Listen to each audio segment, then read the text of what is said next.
Well, welcome everybody to a special segment of the April 2014 Annuity Update Show right here on The Biz. My name's Eric Palmer. Thanks for joining us. Now, what I have in the studio with me today is a very special guest. We have Bob Kelson with Forethought Life. Bob, first, tell us a little bit about yourself, what you do with Forethought Life, and then I'm going to drill you on this new product, the 150 Plus. All right. Sounds good. Thanks for having me, first of all. I've been with Forethought now for about just 6 months or so. I've been in the industry for going on 20 years, if you can believe that. The last 13 I've been dedicated strictly to the FIA channel, promoting indexed annuities through what we call the IMO space. And I've worked with 3 different insurance carriers. And like I said, just most recently, excited to join Forethought. Great. Now, this 150 Plus product, I'm going to dig into this thing, and I really want to talk about a couple of different parts of it. I want to talk about the uncapped strategies. I also want to talk specifically about some of the powerful income plays that it has. But before we go there, tell us about this current event that just went down. Forethought was bought by Global Atlantic. So give me just a quick rundown. Who is Global? And we hear a lot about these private equity firms getting into the marketplace. It could be viewed as a good or bad thing. We feel that it's a good thing, but it depends on the direction. So tell us, who is Global and what is their view? What's their focus? What do they want to do with Forethought? Great. Yeah, this is a perfect, timely question, if you will. Yeah, it was announced that on January 2nd, the deal closed with Global Atlantic. And I'll say the 3 takeaways of the acquisition are this. First and foremost, it's business as usual here at Forethought. The phones will still be answered as Forethought. We're still going to be issuing policies on Forethought paper, so seamless transition. And they really purchased us more for our retail footprint. Global's more of an institutional play, if you will, and they like us for our retail footprint on the variable annuity side as well as the indexed annuity side. So that's number 1, business as usual.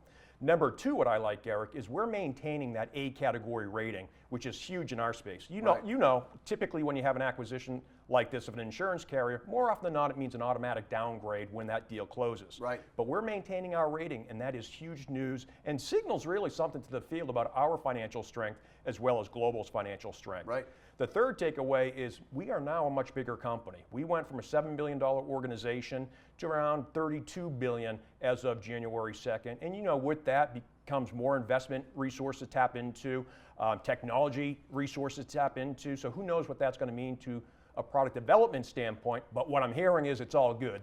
They're looking to perhaps get a little bit more aggressive, maybe on the accumulation side, maybe on the income side in the tail end years. But it's, those are the 3 takeaways. Well, that's fantastic. So what we're hearing here is that Global Atlantic's purchase is only going to improve upon what Forethought's able to bring to the marketplace. And what really stands out to me here, Bob, is that they are dedicated to continuing to grow Forethought as an annuity company and help it expand. I think when we're advisors out there today, we're looking for the right products to choose. We really should be looking for the right companies to choose products from.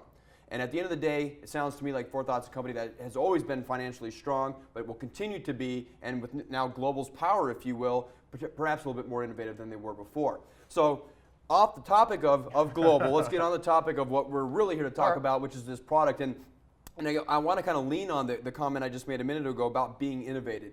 To me, this Forethought product really is innovative, and it's done something that we're starting to see happen a little bit more now with some new products in the market, but it created a focus on this uncapped strategy, and specifically a volatility-controlled uncapped strategy. So before we dig into some of the income perks, let's start with the uncapped side of this, and I'm going to jump in to a slide we have here. Walk us through these 6 different asset classes that the Barclays Armor 2 is made up of, and tell us a little bit about why we call it volatility controlled. That sounds good. Yeah, it's a new trend in the industry, if you will. You're seeing more and more carriers offering uncapped crediting strategies. With the 150 Plus product, we're pleased to announce that we do have the Barclays Armor 2 crediting strategy. The philosophy behind it, it's a momentum-based crediting strategy comprised of 6 different asset classes: stocks, bonds, emerging markets, gold, cash, and commodities. And what Barclays does is they utilize a look-back approach. They look at the best 2 performing sectors from the prior month, then reallocate to a 60-40% blend to the following month. Now, it's key, Eric, that we do this, or they do this, on a monthly basis. And that is crucial. So momentum-based crediting strategy, 6 different asset classes meant to capture the upswing of the market, ride the upswing, at the same time reduce the volatility of the market. Now, something stands out to me right there. First of all, I like the 6 different asset classes. It's not overly focused on bonds like we see with a lot of these uncapped strategies right now. I think if anybody has any experience with bonds, they would tell you that now's not the time to buy them. right? So looking at index strategies that leverage bonds, is that really the right choice? So I like that this is a really broad classification of assets. Emerging markets is going to feed a little bit different off of domestic, and there seems to be that up and down balance. I encourage advisors, of course, to look at these volatility type controlled indexes, especially when we're facing the highest S&P we've faced in a very long time. And I think clients today would be probably a little bit more positive in reaction to a 2% return than a 0, right? So I like the asset class mix. But something you said, and I'm going to pull this up here, this is what really keys in for me. On a monthly basis, you're looking at the strategy. Now, for the advisors that have looked at this product or haven't seen it yet, this is a 3-year index strategy. So we're crediting interest every 3 years. So it takes a little bit of time for it to catch up or to bake, if you will. But monthly managed, that's impressive to me. So again, maybe kind of repeat this, if you will, but they're taking the two best performers. Yep. So 60-40% blend, so they identify the best 2 performing sectors from the prior month. What 2 asset classes perform the best? And they reallocate to the following month 60% to the best performing sector, then 40% to the second best performing sector on a monthly basis. And that goes, and then every 3 years they look at the interest and they add it up and they apply it to the contract. Now we've got a great little representation here of an annualized index return using this 3-year rolling average. And this is again a hypothetical look back, assuming a 5% spread. And mind you, right now we're talking about April 2014. Spread's actually lower. If you could tell us real quick the spreads. It's a 3-year point-to-point with the spread. The spread on the high band is 4%. The spread on the low band is 6%, and the band's $100,000. It's important to note that that spread's not an annual spread. It happens at the end of the 3-year cycle. So if they're in a 6% spread, it equates to a 2% per year roughly, or 4%, 1.33. That's actually a huge point to make because again, we're talking about 4% coming off of what we've looked at being anywhere between 26 to 28 and even higher in return. Again, applying this strategy as if it had existed over the course of the previous 10 plus years, right? So looking at this chart, walk us through this real quick because I think this is the real storyteller here about how this index worked between the, looking at the historicals between what the lowest probability and the highest probability would be and what you would have experienced on a 3-year rolling. So walk us through this chart. And I know you mentioned at the start you like this number. The first one that catches my eye is the middle number, the average, the median return, if you will. We're striving for a 7% volatility return.